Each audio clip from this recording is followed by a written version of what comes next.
Morning, everyone. My name is David Acal, also go by Trainer Dave. So I run a personal training business, sports performance training business.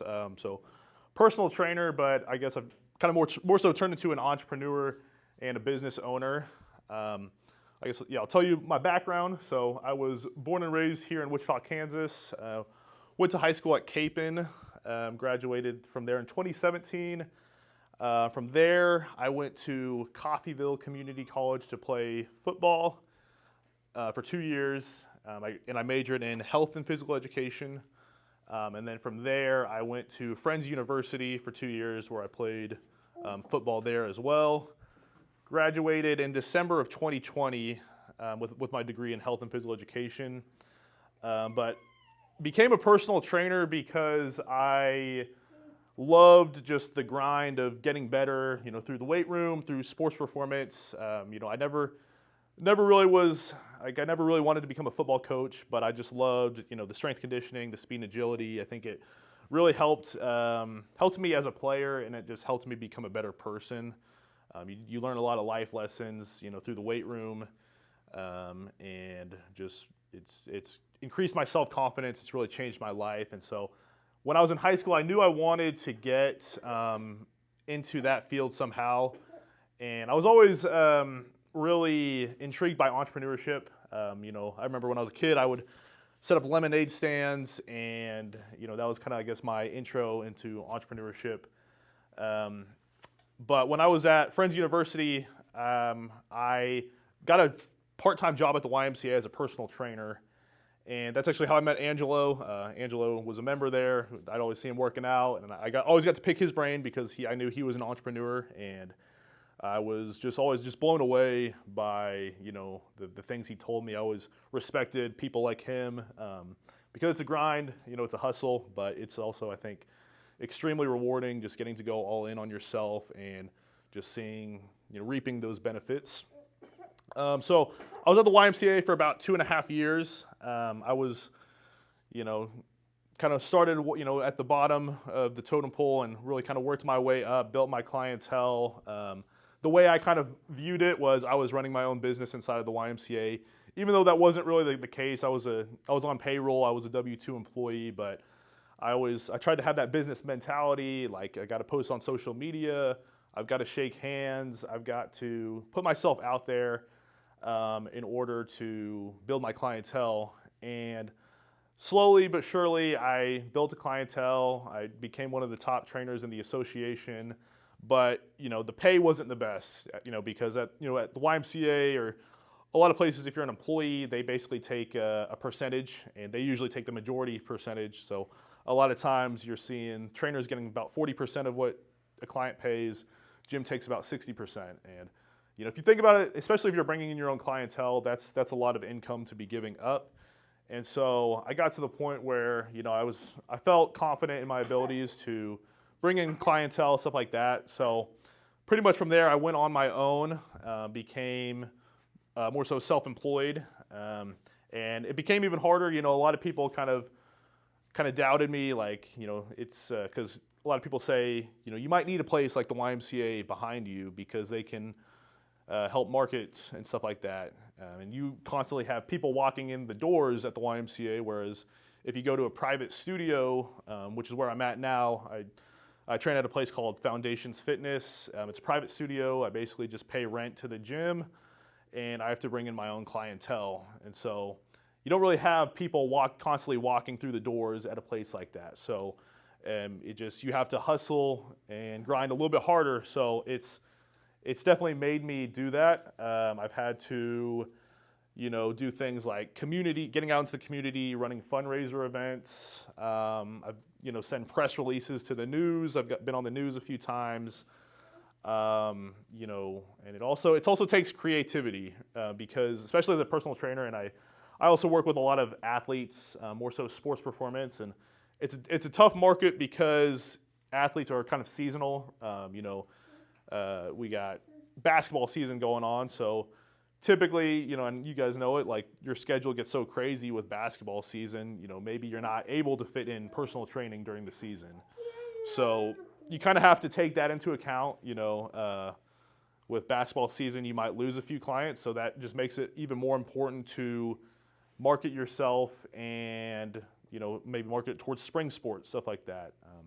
We got spring break coming next week, so something I've done is to try and take advantage of that is I'm running a couple spring break camps, and that's just kind of a way to try to, I guess, build some revenue, but also get in front of people, try to increase exposure, stuff like that. So I would say creativity that's what somebody told me is like creativity is like one of the number one things as an entrepreneur that you have to have.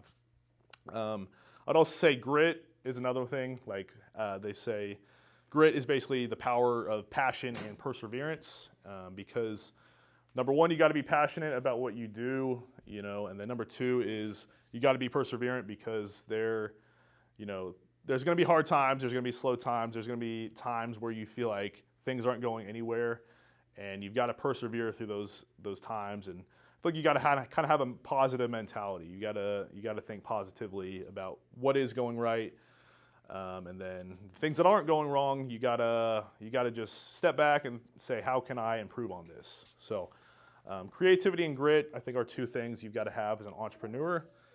And I will say just the power of networking, like it's huge. Like I got Angelo here who's kind of helped me out with some video shoots. I've got friends that have helped me create a website. I've got friends that have helped give me advice about taxes. Like my mom's a CPA. She does my bookkeeping, which has been a game changer. So I think the power of networking and cultivating relationships, like I always tell people you never know where a relationship's going to lead to, so I think it's good that you guys hopefully try to stay connected because you never know 4 or 5 years down the line you might need help. So networking is huge, but yeah, I'm sure I could probably talk all day about entrepreneurship, and I guess another thing I would say is I was a personal trainer. I had a health and physical education and background. So I didn't really know anything about business. So learning about business has just been a game changer. I think it's what has helped set me apart long term. And I think, a lot of people, I think, Sawyer was talking about he started off as more of a DJ, but now he's rebranded into more of a DJ company. So just having that business mentality, doing everything you can to learn about business, I think will set you apart long term. So. Thank you guys. How long did it take you to find your why? Like I said, I think it was in high school. It was when I started lifting weights. Like I started lifting weights in my mom's basement, and that's when I just fell in love with the process. And I think, especially when I started off as a personal trainer at the YMCA, and just like the feeling of that you're impacting lives and getting to build relationships. Like I knew. Kind of like Cliff was saying, I feel like that dream was attached to me, and it was something that I had to do. Yep. I say I don't really have much plans of moving. I just say I love the city of Wichita. I think we have a very entrepreneurial community. I think there's just so much room for opportunity here. How exactly did y'all get y'all business to get noticed and all that? Putting yourself out there, like I remember, and content is a big one for me as well. I think we just live in a world of social media.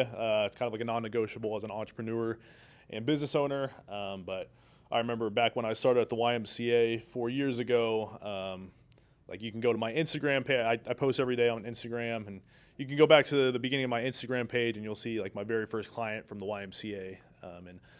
Something a book I really like is called The Compound Effect. It's like every post you make on social media, every hand you shake, it builds up over time, and 4 years down the line, it's going to pay off.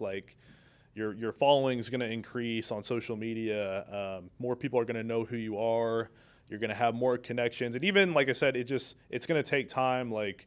I have people on social media that have been following me for 3 years, and then it literally took them 3 years of seeing me posting every day for them to reach out and want to hire me. So I would say. Just try to be persistent, be consistent. And like I said, The Compound Effect's a really good book. There's also another book by Grant Cardone called The 10X Rule. And it's, everything you do in life, you got to do it 10X the effort of what you think. You got to post that amount of times. You got to shake that, that amount of hands, and I think it will definitely add up over time. Yeah, so I kind of spoke on how I met Angelo. It was when I was working at the YMCA as a personal trainer. I remember I always saw Angelo working out, and then I kind of got to pick his brain about business and entrepreneurship. And then even when I left to kind of make that leap to go self-employed, Angelo was one of the first people to support me. He's done a couple videos for me, filming some of my sessions. I remember I did a podcast with Angelo.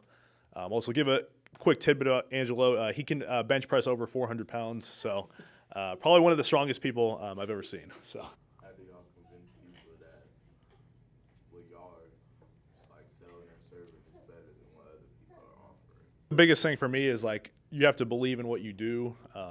And so me being a personal trainer, I just believe in what I do so much. I know it can change somebody's life that I kind of feel like it's like selfish of me not to try to be kind of pushy with sales. Like that's the way I have to think about it is if I can't sell somebody, I can't impact their life. And so that would probably be the biggest piece of advice is just believing in what you do and knowing the value that it can have on somebody's life.